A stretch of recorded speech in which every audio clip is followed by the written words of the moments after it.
Et Ouais. le lendemain, il m'a écrit pour me dire que oui, j'espère que tu n'as pas été offensé par ce que j'ai dit et tout ce qui va avec. Bon. Genre, tes plus gros challenges au début, c'était quoi? Au début, quand je vendais seulement les ingrédients, Ouais, autant de Fatim Supply. je dirais vraiment autant de fatigue, il n'y avait pas trop de challenge. C'est au fur et à mesure Donc, les que challenges, les c'est challenges maintenant. ont commencé. Oui, les challenges, c'est maintenant. Doucement, doucement, doucement. Les challenges, c'est maintenant, c'est plus maintenant. Parce qu'on n'est plus à juste mon petit groupe de personnes qui me connaissaient. On Hmm. n'est plus à la petite ville de Menkero. Donc, les challenges, c'est vraiment, on n'est plus à la mentalité que j'avais en 2015-2016 également. Donc, Ouais. les challenges, c'est plus maintenant. C'est vraiment plus maintenant. Genre, dès le moment où j'ai commencé à faire la nourriture, les challenges ont été encore plus accentués. Hmm. Et c'est quoi, par exemple, les types de challenges? Genre, dans tes journées où tu fais tes opérations, c'est quoi, par exemple, tes types de challenges? Mon plus gros challenge, honnêtement, c'est la mentalité ivoirienne. Hmm. That's a good one. Qu'est-ce que C'est tu... mon plus gros challenge. La mentalité africaine en général, mais la mentalité ivoirienne en particulier, parce que c'est mon peuple, donc je préfère parler d'eux. Et Hmm. le gros des trucs, c'est il y en a tellement. Il y a, il y a le manque, il y a vraiment un certain manque de solidarité de la part de certains Ivoiriens. Je vais pas généraliser parce qu'il y a Ok. quand même des Ivoiriens qui soutiennent beaucoup. Donc, je vais pas généraliser, mais c'est un grand problème au niveau de la solidarité et de soutien des Ivoiriens. Il y a également la mentalité de ce que je vais pas faire à un blanc, je vais te faire ça à toi, ma sœur, en fait. Dans le sens où tu vas donner un prix et on va te demander de diminuer de manière incroyable, en fait. Surtout que lorsque parfois la personne passe par quelqu'un que je connais déjà, j'essaye de déjà diminuer. Donc, je Mhm. vais te dire, ah, franchement, ça, je te donne ce discount-là parce que je te connais et tout. Mais Mhm. malgré le discount, la personne va te sortir de ses mots et tu te demandes, mais attends, genre, je fais pas ça for free, en fait. Je pense que les gens pensent que, quand par exemple, tu dis un plat est à 25 dollars, que tous les 25 dollars rentrent dans ta poche. Alors que, pas du tout. Quand moi je fais un plat de 25 dollars, par exemple, il y a le prix des ingrédients, Mhm. il y a mon temps, il y a mon énergie, il y a mon électricité, il y a mon gaz, parce que je vais aller acheter les ingrédients et tout ce qui va avec. Mhm. Et tu peux pas facturer. Parfois, honnêtement, tu perds même, en fait, dans certains plats. Tu perds dans certains plats, mais parce que tu te dis que tu vas pas facturer à 45 dollars le plat, par exemple, parce pour que ce soit quand même assez raisonnable, tu essayes de gérer ça comme ça. Mais quand après tout ça, on te demande de diminuer jusqu'à...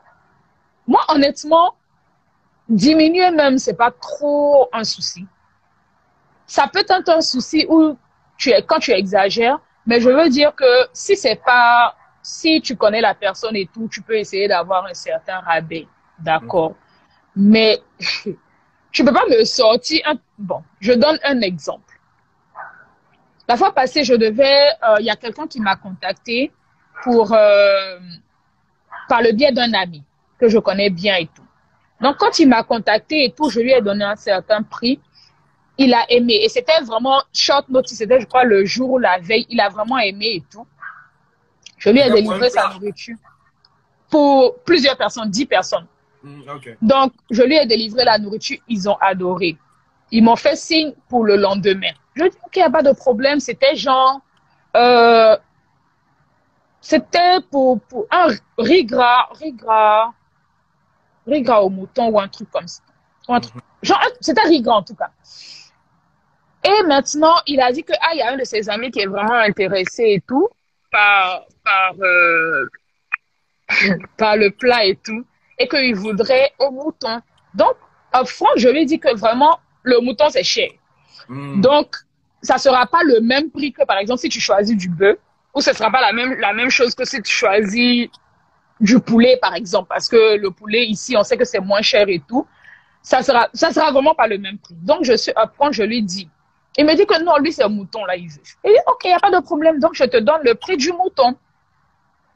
Genre combiné et tout.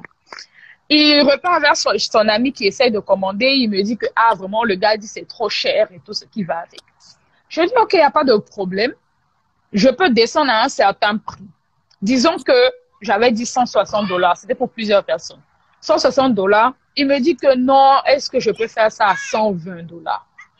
Je dis que honnêtement, $160, c'est parce qu'il est passé par toi que je suis en train de te donner ça. Mais c'est pas grave, vu que tu as déjà commandé chez moi et que tu m'as référé à quelqu'un d'autre, je peux essayer encore de diminuer.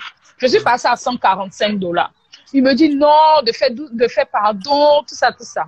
Je dis honnêtement, mon dernier, c'est $130. Sachant qu'il avait dit 120. Moi, je suis passé de 160 à $130. Il me dit non, de faire ça à 125. Je dis bon, franchement, je peux pas. Parce qu'à un moment, je me suis dit, je peux pas continuer à diminuer comme ça parce que ça dévalue au fait mon travail. Donc, je dis que non, je ne peux pas. Non, je ne peux pas, j'ai dit là. Le gars m'a sorti une phrase et j'étais juste, waouh, ok.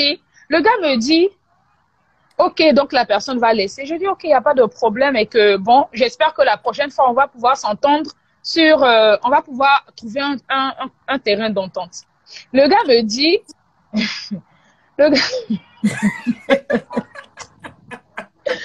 le gars me dit, je suis tellement choquée et émise dans le fait que tu vas laisser une commande de $130 juste pour $5. Et je tombais des nues, en fait. Je me suis dit, mais attends. Je ne laisse pas une commande de $125 pour $5, en fait. Je trouve que c'est vraiment malsain de me dire ça pour quelqu'un qui a quitté de $160 à $130. Alors que toi, moi, j'ai diminué $30. Toi, tu n'as pas voulu augmenter $5 de plus. Et c'est toi qui vas venir me dire que c'est malsain et que tu es vraiment découragé et tout ce qui va avec. Je dis, mais attends, les $120 ou $125 que tu voulais me donner là, figure-toi que c'est pas un cadeau que tu me fais en fait. C'est pas comme si tu viens et puis tu me donnes $125 et puis je dis non, c'est trop petit, ajoute $130. C'est mon travail. C'est quelque chose que je vais faire. À la fin de la journée, oui, tu vas donner $125 ou $120 ou peu importe le prix, mais je t'ai également fourni un service. Je t'ai donné de mon temps, je t'ai donné de mon énergie, je t'ai donné de la nourriture en fait. Je t'ai donné de la nourriture.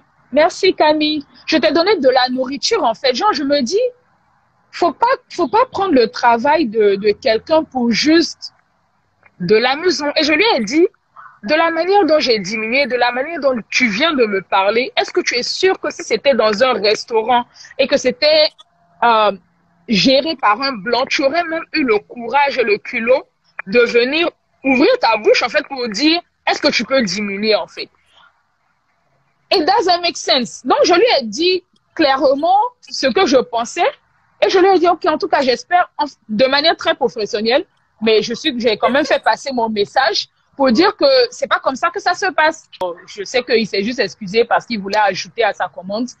Mais bon, je lui ai dit que vu le nombre je suis pas très expérimentée, mais vu le nombre de temps que j'ai fait quand même dans ce business-là, je pense que il y a des trucs qui peuvent plus autant m'atteindre et que franchement, il n'y a pas de souci, mais qu'il soit mindful la prochaine fois qu'il essaye de commander chez des jeunes entrepreneurs, en fait, parce que les $125 ou les $130 pour 10 personnes ou plus, c'est rien, en fait. C'est absolument rien. C'est absolument rien, franchement. Donc, il y a ce genre de mentalité-là qui est vraiment un frein. quand je parlais de non-soutien des Ivoiriens, c'est parce que, honnêtement, ma cible, ce ne sont pas les Ivoiriens. La plupart de mes clients ne sont pas Ivoiriens. Alors que je fais de la nourriture ouest-africaine, ivoirienne précisément, particulièrement. Et dans l'Afrique, en fait, comment on appelle ça? Mes clients sont plus libériens, ghanéens et tout ce qui va avec, ou bien des Américains noirs. Donc, il y a ce genre de challenge-là qui est un peu compliqué. Quand je travaillais, il y avait le fait d'allier boulot et entreprise qui n'est pas tout le temps facile. Mais vu que c'est une passion, I don't mind en fait. Je peux rester dans la cuisine toute la journée, ça ne me dérange pas. Franchement, ça ne me dérange pas. Je peux faire peut-être 4 heures au travail, je suis fatiguée, mais je peux me réveiller à 4 heures du matin pour faire ma cuisine jusqu'à 22h, 23h, et puis je suis à l'aise.